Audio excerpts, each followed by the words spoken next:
ইরিবোরো মৌসুম প্রায় শেষ হওয়ায় বেড়েছে ধানের দাম। এতে করে প্রভাব পড়েছে চালের বাজারে।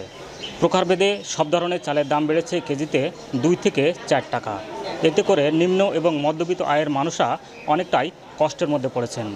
নওগাঁ পৌর ক্ষুদ্র চাল বাজারে প্রকারভেদে চাল বিক্রি হচ্ছে কাটারি ভোগ 68 থেকে 70 টাকা, জিরাশাইল 62 থেকে 65 টাকা এবং ব্রিয়ার 2829 বিক্রি হচ্ছে 55 থেকে 58 টাকা।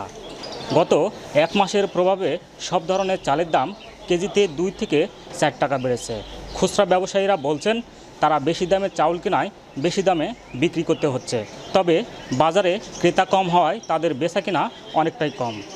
নওগাঁ জেলা চালকল মালিক সমিতির সাধারণ সম্পাদক ফরহাদ হোসেন চকদার বলেন, বাজারে সব ধরনের ধানের দাম সর্বনিম্ন 1250 টাকা থেকে 1520 টাকা পর্যন্ত তাদের কিনতে হচ্ছে।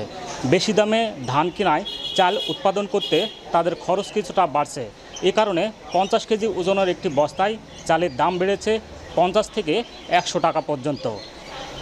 চালের দাম কমতে আগামী আউশ এবং আমন ধান বাজারে ওঠা পর্যন্ত অপেক্ষা করতে হবে। এই ছিল চাল বাজার থেকে আমার কাছে সবশেষ।